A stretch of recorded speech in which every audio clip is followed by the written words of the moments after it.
Assalamualaikum warahmatullahi wabarakatuh. Oke guys, kita lanjut tutorial kita tentang elektro ya. Untuk awalan saya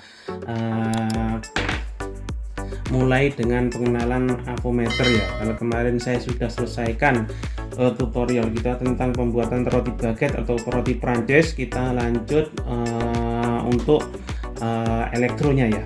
Nanti kalau saya nemu media lagi, saya lanjutkan tentang mekaniknya ya. Kita langsung pada tutorial. Avometer itu fungsinya adalah untuk mengetahui ya kerusakan atau mereparasi ya, untuk mereparasi alat-alat elektronik atau komponen ya. Ini kita lanjut pada tutorial.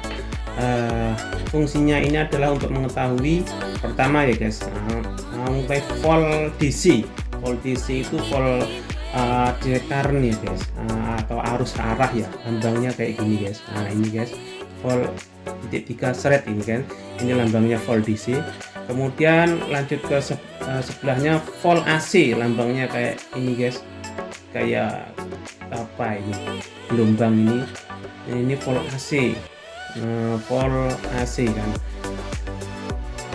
volt AC itu arus bolak-balik itu loh, alternating current gitu kan. Kemudian untuk ini selanjutnya untuk ya guys. Nah ini gambarnya, ini adalah untuk ya. Nah ini kan K itu kilo ya guys, ini lambangnya ini. Nah untuk kilo, untuk ya guys. Nah, yang kemudian untuk terakhir ampere, ini A, lambangnya A ya guys ya. A itu untuk mengetahui seberapa besar arus listrik ya. Beda, ada dua, arus listrik sama tegangan. Kalau tegangan itu kan ada dua tadi, volt AC sama volt DC. Nanti kita bahas contoh-contohnya. Ini kita langsung ke to point. Kalau ini kan untuk mengetahui resistansi pada komponen atau mengetahui jalur-jalur, misalnya ini jalur PCB ya guys, putus apa enggaknya ya guys ya. Nah itu pakai Nah kita lanjut ke awal tutorialnya. Awalnya ini contohnya, ini kan baterai, ini volt DC ya guys. Harus searah ya. Nah caranya untuk mengetahuinya berapa besar voltnya itu ini guys. Ini kan kita lihat dulu baterainya ini tegangannya berapa ya. Nah ini kan 9 volt ya guys, 9 volt. Nah untuk meletakkan pada volt DC nya itu kita letakkan di angka 20. Nah ini kan, nah angka 20. Nah harus di bawahnya guys. Misalnya di sini ada 200 ini mili, otomatis di bawah 20 ya guys.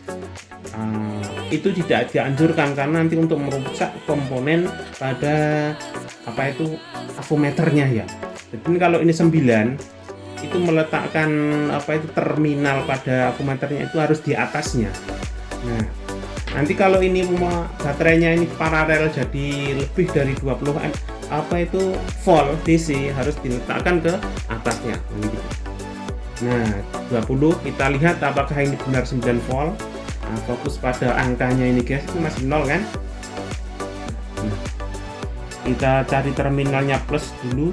Nah ini plus ini guys, ini plus merah ya guys, taruh ke sini. Nah yang kemudian min taruh ke sini. Berapa itu? 6 ya guys. Oh habis ya.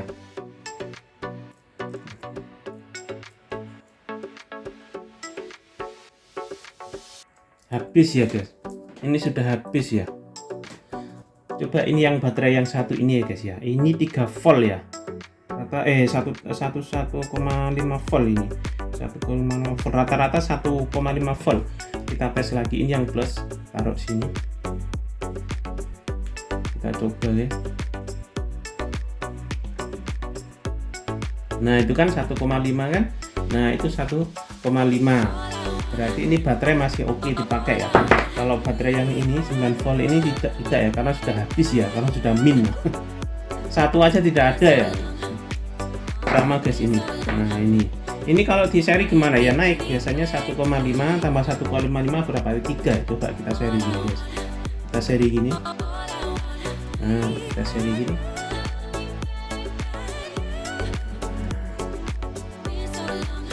Coba kita lihat apakah dia 3. Enggak naik.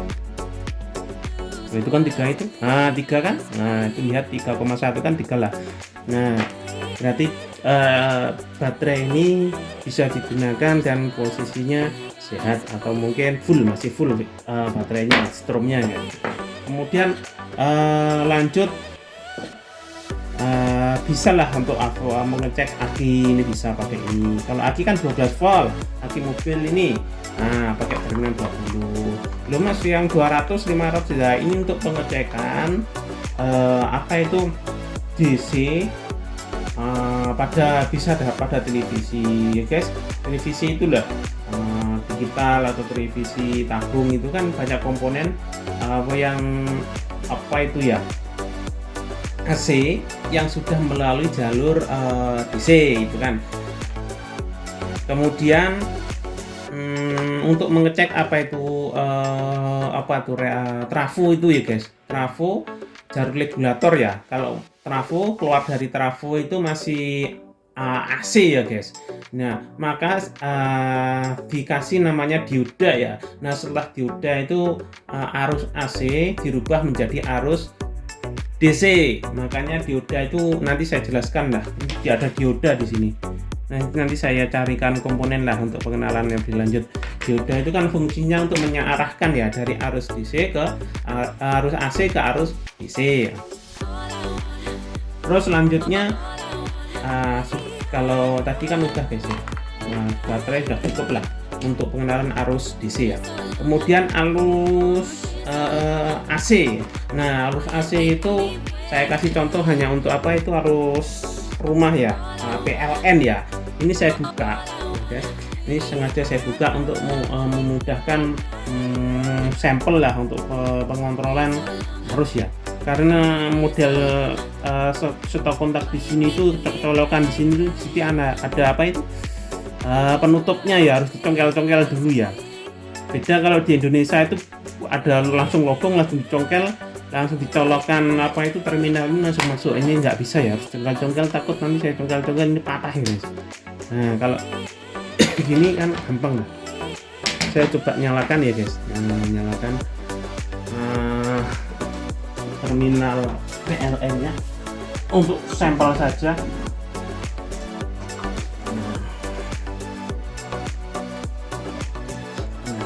Nah, ini sudah nyala kan lampunya. Kita cek apakah ini benar. Rata-rata arus PLN ini 220 volt ya. Karena ini DC, kan ini AC bukan DC ya guys. Dari terminal DC ini ya, kita rubah ke arus AC ya, arus bolak-balik. Nah, ingat untuk mengetahui voltase pada apa itu listrik ya, itu dinaikkan ke atasnya. Kalau ini 220 berarti kita taruh berapa? 500 ya guys. Ingat, taruh 500, jangan taruh yang 20. Ini jangan. Nanti ini rusak, ini apa itu? Jebol. Biasanya sebelum jebol itu di dalamnya ini ada sama guys ini ya. Di dalamnya itu ada fuse. Biasanya fuse untuk mengamani putus. Kalau ini nggak putus, ini IC yang di dalamnya ini meledak nih guys ya. Kita cek, ini ada 2. Nah, terminal 1 min plus ini terserah dibolak-balik, terserah guys. Beda kalau arus AC nggak boleh dibolak-balik. Biasanya kalau dibolak-balik di sini min gitu ya. Nah, ini taruh di satu sini, yang ini taruh sini. Nah, itu kan 237 kan, AC-nya itu karena 220 karena ini siang ya guys. Jarang orang menggunakan listrik, makanya voltasenya naik. Biasanya kalau malam ya banyak apa itu orang-orang menggunakan listrik rata-rata biasanya turun 210 atau mungkin sampai 200 ya. Kemudian tutorial yang selanjutnya saya matikan dulu guys, ini berbahaya. Ini kalau menyentuh ini kan wah, ini wassalam, seperti menyentuh apa itu tangan malaikat ini. Nah, kita amankan dulu. Kemudian yang selanjutnya volt AC sudah, volt DC sudah, kemudian Nah ini ini adalah untuk mengetahui resistansi tahanan atau komponen. Nanti saya ajarkan lah tentang cara mengetahui resistansi pada komponen, terutama pada resistor ya guys. Baterainya habis guys. Untuk sampel saja ya. Selain ini adalah untuk mengetahui jalur tembaga atau mungkin jalur-jalur yang putus, misalnya gini.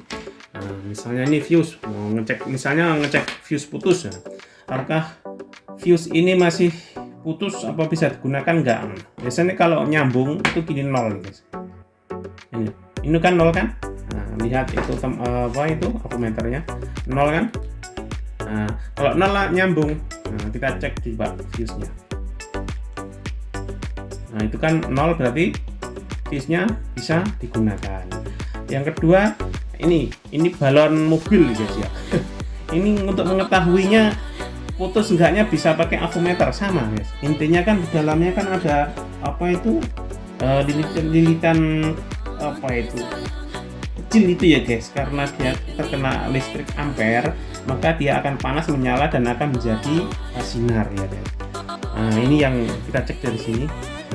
Tempelkan yang di bodinya, yang plusnya minyak tempelkan yang di ujungnya ini guys.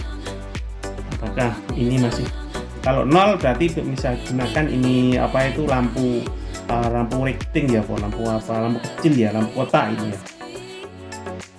Nah 0 kan, itu kan 0 berarti lampu ini bisa digunakan. Terus kemudian yang terakhir jalur PCB guys ya. Jalur PCB itu adalah jalur tembaga pada elektro ya. Contohnya ini guys, ini loh, kecil-kecil ini guys ya. Ini loh, ini tembaga ya guys. Biasanya kalau elektro itu kan dicek semua. Sekarang kan zaman modern ini, komponennya sudah kecil-kecil gini, dicek semua. Ini kan sehat ya guys. Tapi masalahnya apa, kok nggak komponennya sehat tapi alatnya nggak berfungsi? Bisa jadi jalur PCB-nya ini putus ya guys. Nah, bisa dicek dengan avometer. Sama sih, intinya ini hanya kabel ya, penyambung komponen satu ke komponen selanjutnya. Misalnya komponen mana ya? Wah, ini yang terpanjang mana ini jalurnya ya? Nah, ini jalur ini di titik kan jalur yang ini. Nah, itu masihnya. Oh, itu masih nggak ada tahanannya guys ya. Menyambung mana? Jalur ini ke sini. Masih ada tahanannya guys. Jalur ini.